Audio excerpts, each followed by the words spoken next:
ما علينا. الحاجة التانية اللي قلنا هنتكلم عليها هي موضوع غزة. غزة امبارح كان في واقعة قوية جدا أثرت على الشارع الإسرائيلي بشكل رهيب، ألا وهي تزييف خبر وفاة إساف حمامي قائد فرقة الجنوب، اللي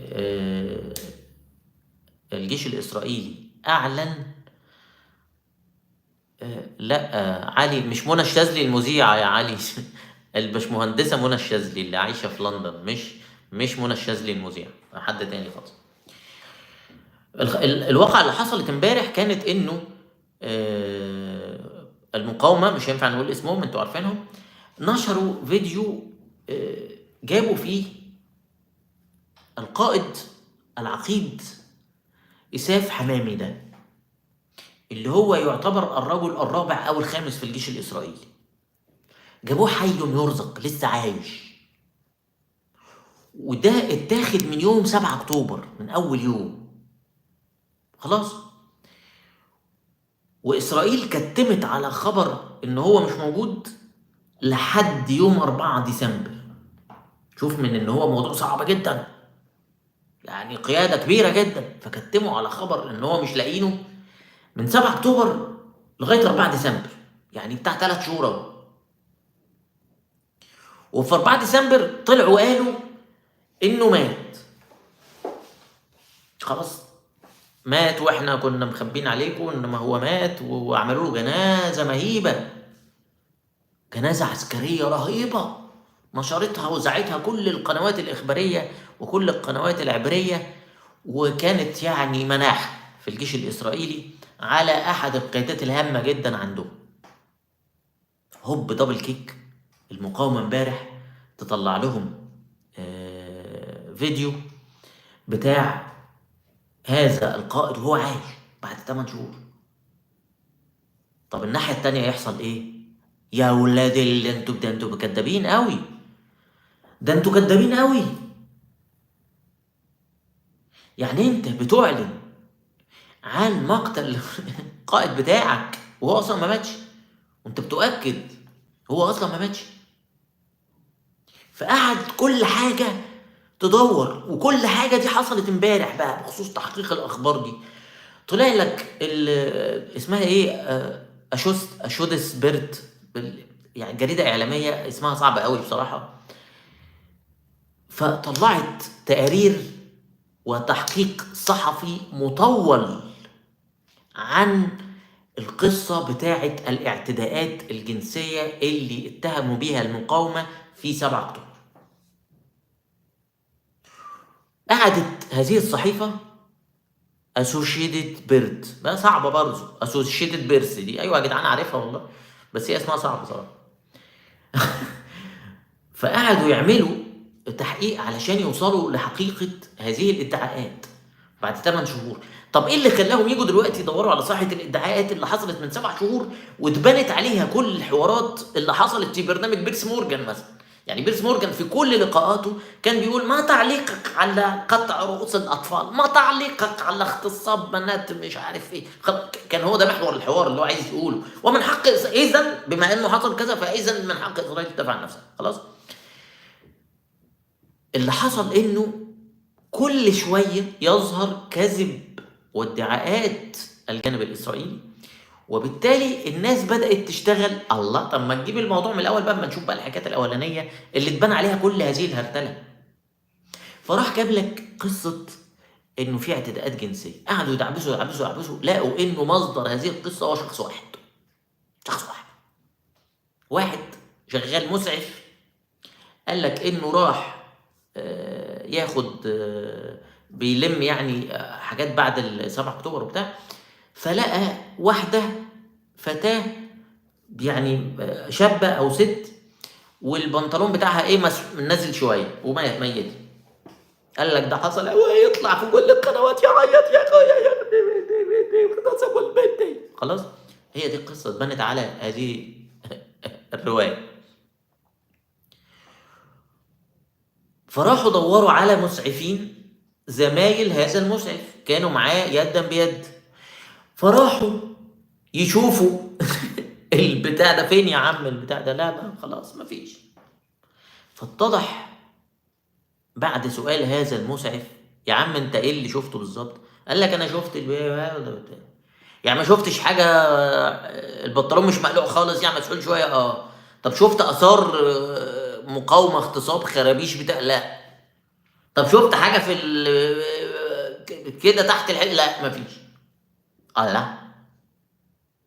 التاني، الروايه التانيه كانت لواحد قال لك ان هم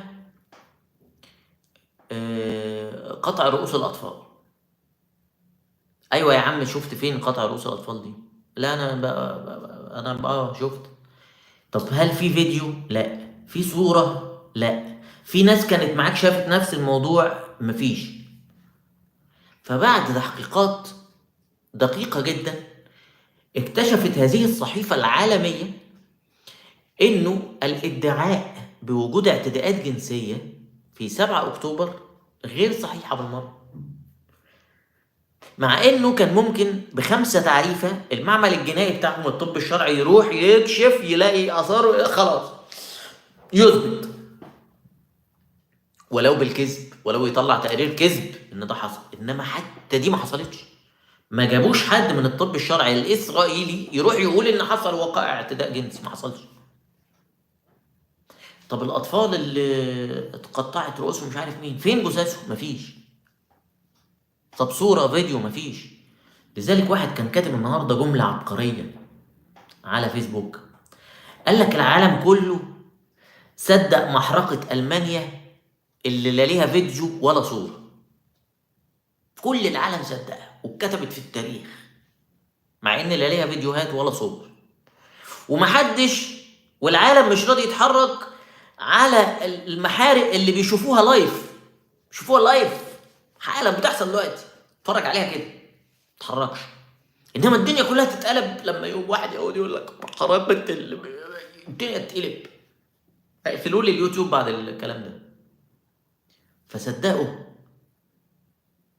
موضوع لا عليه فيديو ولا عليه صورة، رغم ان كان فيه صور وكان فيه فيديوهات وكان فيه كل حاجة، ما ظهرش ولا شيء. طب دلوقتي اللي بيحصل ده قدام أعين الكوكب كله ما لا يحرك ساكنا فينا على الأقل. لازالت المقاومة واقفة على رجليها، زي ما قال لك لا سبيل إلا بالقوة. هي دي القوة. قوة إيه؟ أنت شوجري؟ لا، قوة ثبات.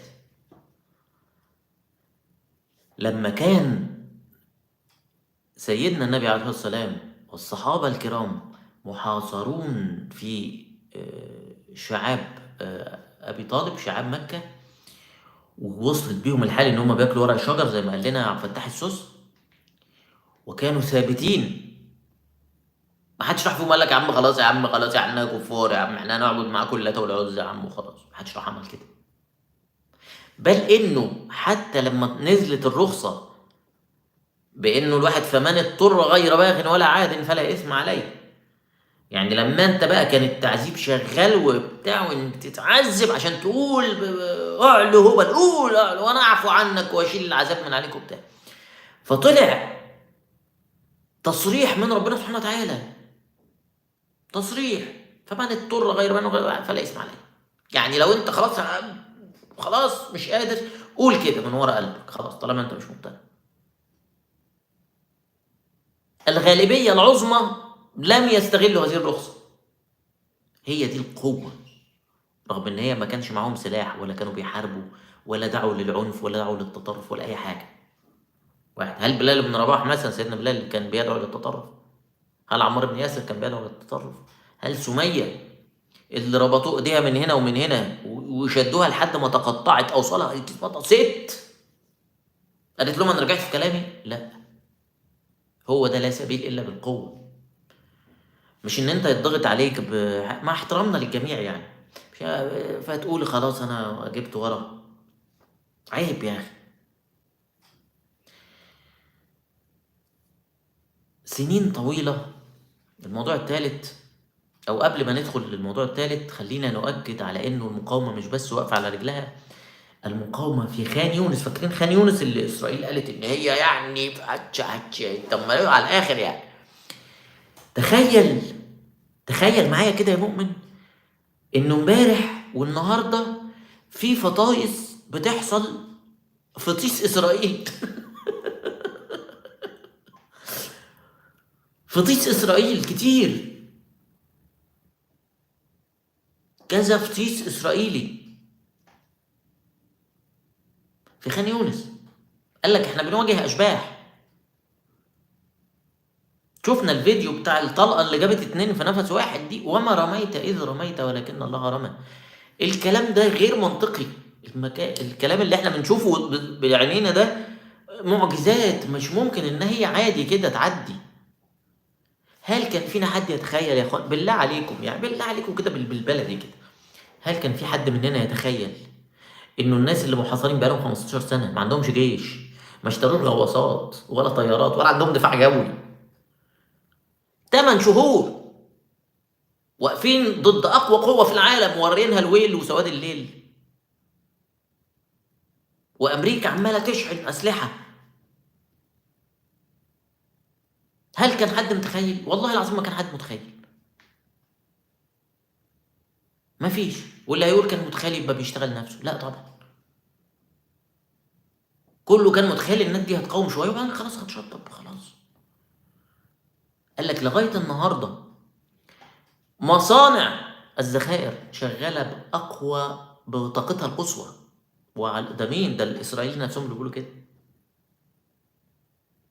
الناس شغاله بايديها واسنانها وبالمتاح وبالاستعانه بالله سبحانه وتعالى. قبل كل ده لما تشوف واحد بيطلع يحط المقذوف والجندي الاسرائيلي واقف على بعد امتار منه، سبحان الله سبحان الله يا اخي. والله العظيم لما شفت المشهد افتكرت سيدنا النبي عليه الصلاه والسلام وسيدنا ابو بكر لما قال له لو نظر احدهم تحت قدمه لرآنا.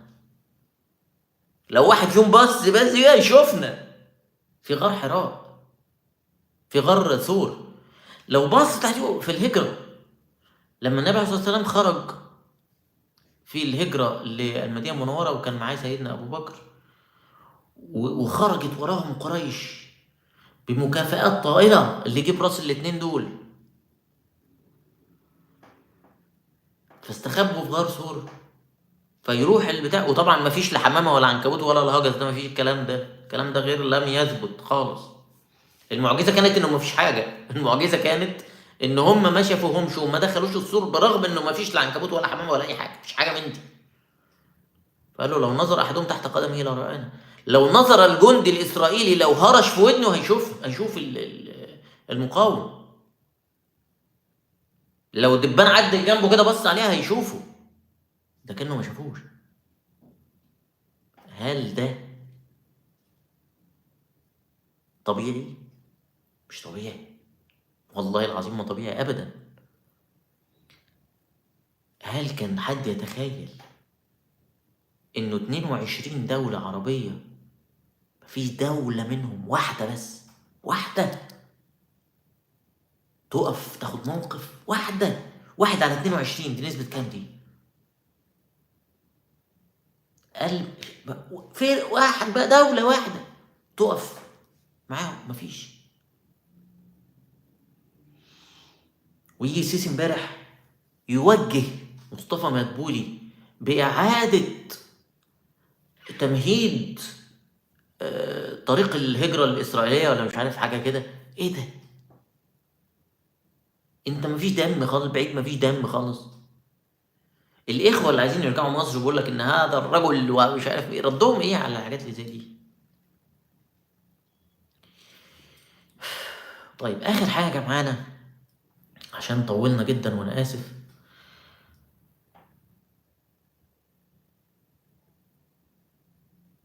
معلش خلينا نتك قوي على النقطة دي. ربنا سبحانه وتعالى بيقول في سورة الأنفال، شكرا يا حكيم حبيبي، الله يكرمك يا رب، حكيم منورني والله. ربنا سبحانه وتعالى بيقول في سورة الأنفال عن المنافقين اللي بينفقوا فلوسهم يعني للإفساد، فسينفقونها ثم تكون عليهم حسرة. ده المعنى اللي أنا شفته أولا في المقاومة، اللي أمريكا بتصرف بتصرف بتصرف بتصرف، وإسرائيل بتصرف بتصرف، مركافة ومدرعة النمر أنفقوا. اتفرج على الجندي الإسرائيلي واتفرج على المقاوم كده، وانت مغمض عينك تعرف مين صاحب الأرض، تعرف مين اللي متسلح بكل حاجة وكذا. ثم يغلبون، صح يا أيمن؟ فسينفقونها ثم تكون عليهم حسرة ثم يغلبون. واتفرج على المقاوم اللي واقف بدراعه وبإيمانه فقط، إنما سلاح لسلاح لا، يخسر طبعا. بالمنطق وبالحسابات بالفيزياء يخسر، مش هنكذب. إنما بالجهد. فاكر انتوا في من يوم 7 أكتوبر قلت لكم ايه يا جماعة؟ فاكرين الجملة اللي أنا كنت بكررها في كل لايف وفي كل فيديو؟ ربنا سبحانه وتعالى ما قالش أعدوا لهم أقوى قوة ولا أقوى سلاح، قال ما استطعتم من قوة، وأعدوا لهم ما استطعتم من قوة، اللي أنت تقدر عليه. أنت اعمل آخرك ومالكش دعوة بالباقي. هو سيدنا خالد بن الوليد لما فضلت الفرس والروم امبراطوريتين ما فيش حد قادر عليهم، ويقعدوا يحاربوا بعض ويخبطوا بعض، ما حدش فيهم بيكسب، ما حدش فيهم بيخلص من كتر ما هو امبراطوريتين كبار. فيجي سيدنا خالد بن الوليد يغلب دول وبعدين يهزم دول، وبعدين يتحدوا هما الاثنين ويحاربوه بجيش عدده وعتاده، يعني العدد بس، عدد الجنود قد الجنود المسلمين اكتر من 10 اضعاف او 20 ضعف، ويفوز عليهم هما الاثنين مجتمعين. هل ده منطق؟ دي حسابات؟ لا، دي مش حسابات، دي مش حسابات. مهما كان الجندي المسلم قوي، مهما كانت الخطة، ومهما كانت، مفيش، مستحيل. ولكن ليه؟ لأنه ده ما استطاع من قوة.